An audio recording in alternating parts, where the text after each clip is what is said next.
எல்லாருக்கும் வணக்கம். இன்னைக்கு நாங்க திருவருட்பயனில பார்க்குற குறள் 38வது குறள். அதின் தலைப்பு திருவருளை உணராமல் தாமே முதல்வர் எனல். அப்ப இங்க 2 உவமைகள் மூலம் எங்களுக்கு இந்த குறளை விளங்கப்படுத்த போறார் ஆசிரியர். எப்படி திருவருளை உணராமல் நாங்கள் தான் முதல்வர் என்று நினைக்கிறோம் என்றத. குறள் வெள்ளத்துள் நாவெற்றி எங்கும் விடிந்திருளாம் கள்ளத் தலைவர் கடன். இதுதான் குறள். இதுக்கு பொருள் என்ன சொல்லினோம்டா, எங்கும் நிறைந்துள்ள திருவருளிடத்திலே தான் எல்லா உயிர்களும் உள்ளன. அப்ப எல்லா இடத்திலேயும் திருவருள் தான் இருக்குது. அந்த இடத்தில தான் உயிர்களும் உள்ளன. அப்ப எங்கும் நிறைந்துள்ள திருவருளிடத்திலே தான் எல்லா உயிர்களும் உள்ளன. ஆனாலும் பொய்த்தலைவராகிய அந்த உயிர்கள் திருவருளால் வரும் பேரின்பத்தை நுகராமல் துன்புறுகின்றன. பொய்த்தலைவராகிய உயிர்கள் என்றது யார்? நாங்கள் என்ன செய்கிறோம்? திருவருளால் வரும் பேரின்பத்தை நுகராமல் துன்புறுகிறோம் தானே. இது இந்த சொற்பொருள் விளக்கத்தை நான் கடைசியில சொல்றேன். அது இந்த குறள் என்ற கருத்தை. உயிர்களது இந்த நிலை நல்ல நீர்பெருக்கிலே நின்று கொண்டு ஒருவன் நீர் வேட்கையால் நாவறண்டு நிற்பதை போன்றதாகும். நான் சொன்னேன் தானே 2 உவமை.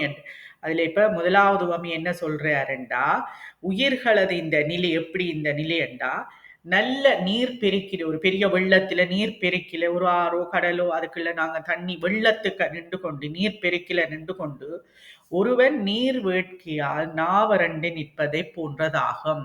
அப்ப நாங்க ஆத்துக்குள்ள நிக்கிறோம்ட்டு வையுங்க, நின்று கொண்டு நாவறண்டு போச்சு, தண்ணி விட ஆக்கிதான்ட்டு சொல்றோம். அந்த தண்ணியே எடுத்து குடிக்கலாம். அதுக்கு இங்க விளக்கம் பின்னுக்கு நல்ல வடிவாக சொல்லினோம். நாங்க பிறகு பார்க்கலாம். இது முதலாவது உவமை. 2வது உவமை, இதற்கு இன்னொரு உவமையும் கூறலாம். பொழுது விடிந்த பின்னும் அதனை உணராமல் இருள் வயப்பட்டு உறங்கிக் கிடப்பதை போன்றது திருவருளை உணராத நிலை என்றும் கூறலாம். என்ன சொல்லினேன்? 2வது உவமை, பொழுது விடிஞ்சுட்டுது. பொழுது விடிஞ்ச பிறகும் அது நாங்க விடிஞ்ச யோசனை அதை உணராமல் திருப்பவும் இருள் வயப்பட்டு இருட்டா இருக்குது என்று உறங்கிக் கொண்டிருப்பது எப்படி என்றா திருவருளை உணராத நிலை என்று 2 உவமை மூலம் எப்படி எங்களை பற்றி சொல்லப்படுகிறது. எங்களை என்றா உயிர்களை பற்றி சொல்லுகிறார். அப்ப அதுக்கு விளக்கம் என்ன சொல்லுறார் என்ற ஆசிரியர், கள்ளத் தலைவர். யாருக்கு இந்த பட்டம் என்றதை பாருங்க, இன்ட்ரெஸ்டிங்கா இருக்கும்.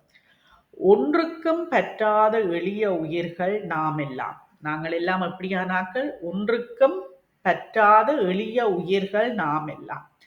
ஆயினும் நம்மை பற்றி எப்படியெல்லாம் எண்ணிக்கொள்கிறோம், இந்த உலகத்தையே நாம் தான் தாங்கி நிற்கிறோம் என்பதாகவும் நமக்கு இணையாக வேறொருவர் இல்லை என்பதாகவும் எண்ணி மாறுகின்றோம். அப்ப நாங்கள் எப்படியெல்லாம் எங்களை எண்ணிக்கொள்றோம்? நான் தான் இந்த உலகத்தையே தாங்குறேன், என்னை விட்டா ஒருவரும் இல்லை, நான் தான் எல்லாமே செய்கிறேன் என்று இருமாந்து இருக்கிறோம். பிறரை விட தம்மை மிகுதியாக கருதி கொள்ளுதலும் எச்செயலுக்கும் தம்மையே தலைவராக கொள்ளுதலும் ஆகிய இவையெல்லாம் ஆணவ மலத்தின் தொடர்பினால் விளைவெனவாகும். அப்ப எப்படி இன்னும் மேலதிகமா சொல்றாருண்டா, பிறரை விட நாங்கள் எங்களைத்தான் மிகுதியாக, நான் தான் பெரிய அளவு விரும்பிட, எனக்குத்தான் எல்லாம் தெரியும், நான் தான் எல்லாத்தையும் கண்டுபிடிச்சுட்டேன் என்று மற்றவையோட கம்பியா பண்ணி மற்றவர்களை விட நாம் தான் மிகுதியாக எங்களை சொல்லிக் கொண்டிருப்போம். எச்செயலுக்கும், எந்த செயலை செய்தாலும் நாம் தான் தலைவர் என்று எண்ணிக்கொள்றோம். இதெல்லாம் இதை குறிக்கிறண்டா ஆணவ மலத்தின் தொடர்பினால் விளைவெனவாகும். அப்ப இதெல்லாம் எப்படி எங்களுக்கு வருகிறது? ஆணவ மல தொடர்பினால விளைவெனவாகும். எச்செயலும் இறைவன் செயலாயிருக்க அதனை உணராது யாதொரு செயற்கும் தம்மையே தலைவராக கொள்ளும் உலகவரின் நிலையை என்னவென்பது. அப்ப எல்லாம் இறைவன் செயல்தான். ஆனா நாங்கள் அதை யோசிக்காமல் உணராமல், எல்லாம் இறைவன் செயலா இருக்க நாங்கள் அதை உணராமல் எல்லாத்துக்கும் நாம் தான் காரணம், தலைவர் என்று சொல்ற அந்த உலகவரின் நிலையை என்னவென்பது என்று சொல்லப்படுது. அப்படிப்பட்டவர்கள் பட்டங்கள் பெறுவதில் ஆசை உள்ளவர்களாய் இருப்பார்கள் அல்லவா? அப்ப இப்படி தாங்கள்தான் எல்லாத்திலும் பெரியாக்கள், நான் தான் எல்லாத்துக்கும் தலைவன் என்று சொல்றவர்கள் உலகத்தவரின் நிலை எப்படி இருக்கும்? அவர்கள் இப்படி பட்டங்கள், அப்படிப்பட்டவர்கள் இப்படியானவர்கள் பட்டங்கள் பெறுவதில் ஆசையா இருப்பார்கள். எனக்கு இந்த பட்டம் வேணும், அந்த பட்டம் வேணும் என்று ஆசையாக இருப்பார்கள் அல்லவா? ஆதலால் அவர்களுக்கு ஒரு பட்டம் வழங்குகிறார் உமாபதி சிவம். இப்படி ஆசைப்படுகிறவர்களுக்கு உமாபதி சிவம் ஒரு பட்டம் வழங்குகிறார். கள்ளத் தலைவர் என்பதே அப்பட்டம். என்ன பட்டம்? கள்ளத் தலைவர் என்பதே அப்பட்டம். இறைவனது தலைமையை கவர்ந்து தமதாக்கிக் கொள்ள முனையும் மடமை கருதி அவரை கள்ளத் தலைவர் என்றார். அப்ப ஏன் அதை கள்ளத்தலைவர் என்று சொல்றாருண்டா, இறைவனது தலைமையை நாங்கள் கவர்ந்து, இறைவன் தான் எல்லாம் செய்கிறான், எங்களுக்கு ஒன்றாகி உடனாகி என்று நாங்க பார்க்கிறோம். ஒவ்வொன்றும் அவன்தான் செய்கிறான். ஆனா நாங்கள் அவன் தலைமையை நாங்கள் கவர்ந்து எடுக்கிறதால, எங்களாக்கி கொள்றதால, எல்லாம் நான் தான் செய்கிறேன் என்று எங்களுக்கு உடைமையாக்கி கொள்றதால தான் அவர் அந்த கள்ளத் தலைவர் என்ற பட்டத்தை உமாபதி சிவாச்சாரியார் கொடுத்திருக்கிறார். ஒருவர் அடுத்தடுத்து முயற்சி செய்தாலும் அவர் மேற்கொண்ட செயல் முடியாமல் போதலை காண்கிறோம். ஒருவர் தொடர்ந்து முயற்சி செய்து கொண்டே இருக்கிறார், ஆனா அது முடியாமல் போகுது. அதை நாங்கள் எல்லாருமே பார்க்கிறோம். ஒரு பொருளை பெற நினைத்து ஒரு செயலில் ஈடுபட்டால் அப்பொருள் கிடைக்காமல் போகிறது. ஒரு பொருள், இந்த பொருள் வேணுமென்று நாங்கள் அதை நினைச்சு முயற்சி செய்த செயல் ஈடுபட்டாலும் அப்பொருள் எங்களுக்கு கிடைக்காமலே போகுது. அதுவும் எங்களுக்கு தெரியுது. ஒரு பொருளை நினையாதிருக்கும் பொழுது அப்பொருள் தானே கிடைக்கிறது. நாங்கள் எந்த நினைப்பும் இல்லாமல் இருப்போம் அந்த பொருளை பற்றி. அது ஏதோ ஒரு வழியில் எங்களுக்கு அது கிடைக்கிறது. இது எல்லாம் கருதி உயிர்களுடைய கருத்தின்படி ஒன்றும் நடவாது என்றும் எல்லாம் ஈசன் செயல் என்றும் பெரியோர் கூறினர். இதெல்லாத்தையும் பார்த்துட்டு தான் பெரியோர்கள் என்ன சொல்லியிருக்கிறோம்? உயிர்களின் கருத்துப்படி ஒன்றும் நடவாது, நாங்கள் நினைக்கமா போல ஒன்றும் நடவாது, எல்லாம் ஈசன் செயல்தான். எங்களுக்கு கிடைக்க வேணுமென்றாலும் அவன்தான் அதை கிடைக்க வைப்பான், கிடைக்க கூடாதென்றாலும் அவன்தான் அதையும் செய்வான். எங்களாலே எந்த ஒரு இதுவுமே இல்லை.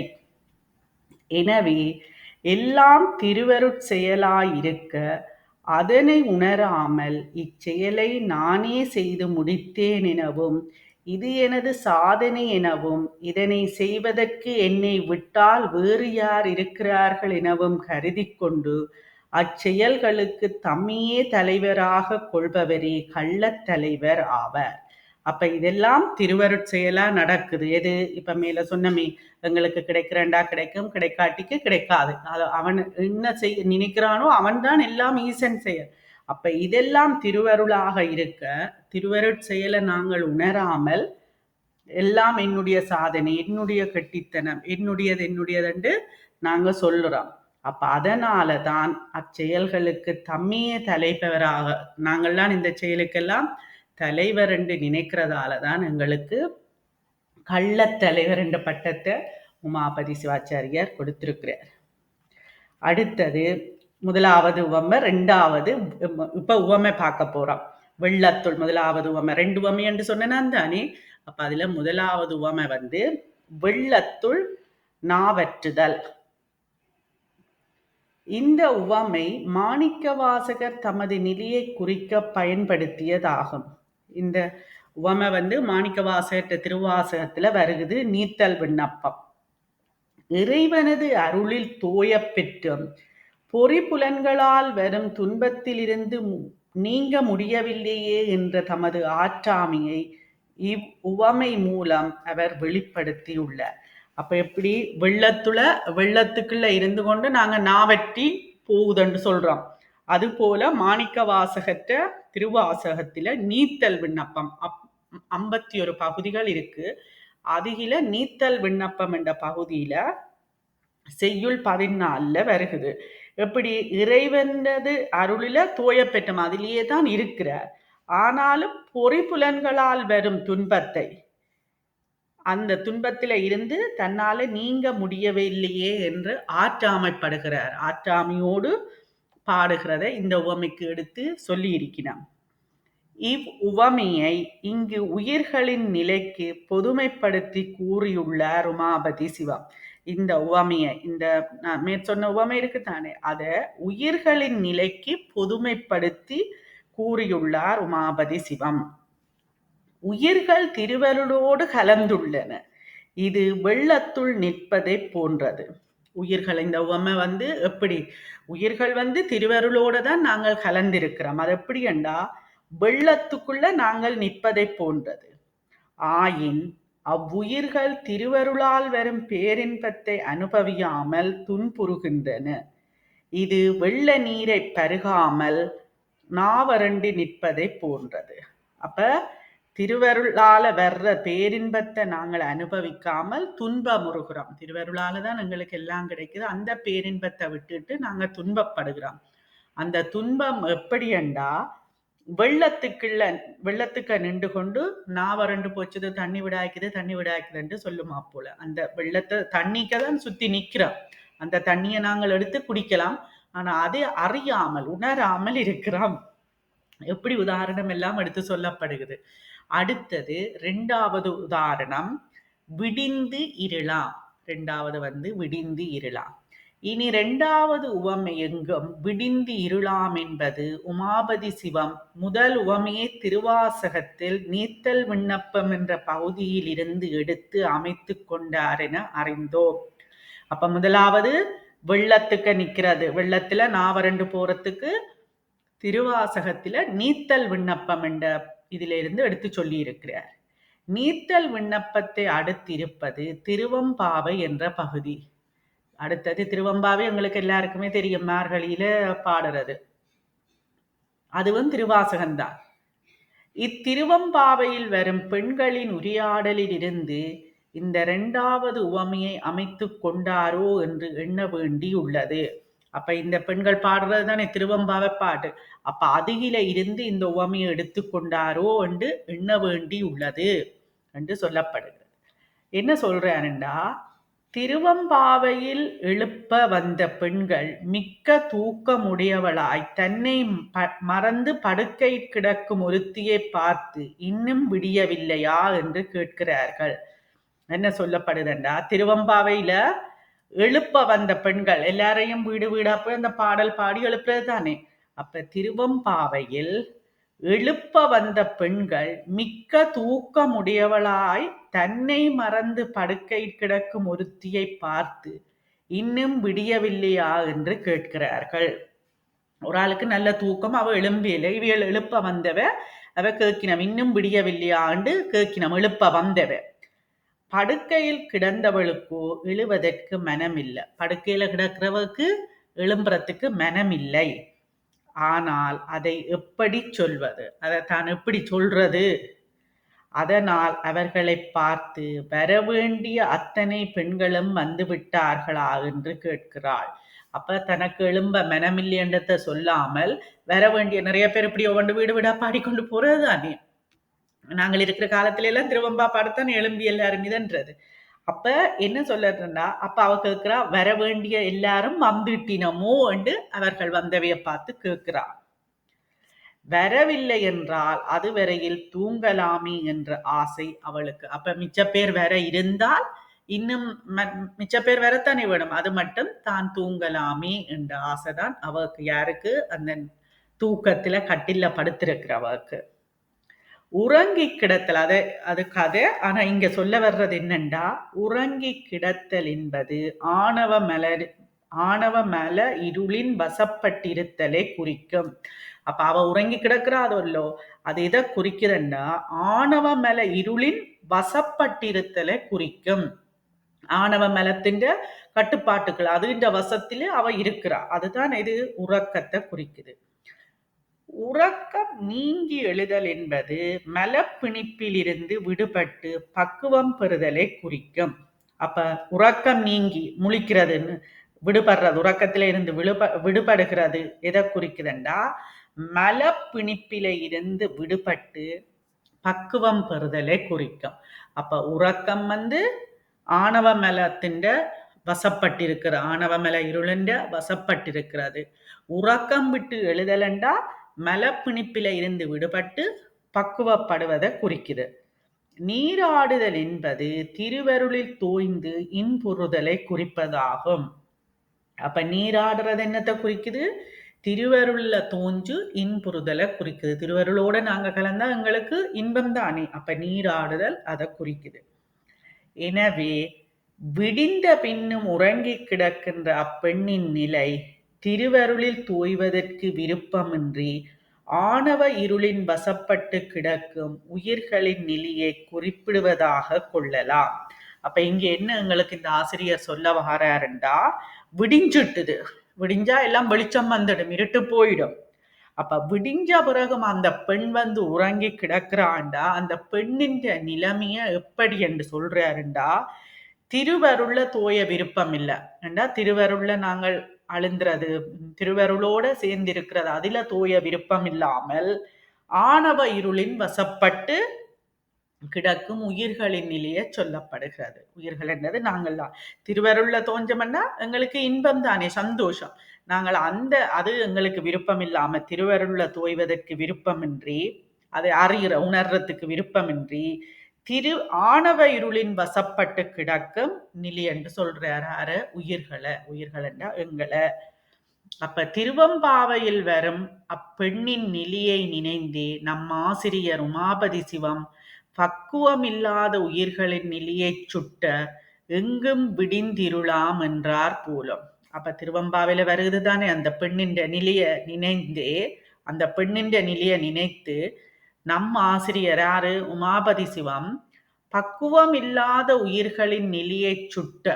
பக்குவம் இல்லாத உயிர்கள்லாம் இப்படி இருப்பினோம். பக்குவப்பட்ட உயிர்கள் என்றா நாங்களும் முதல் இப்படித்தானே இருந்தது.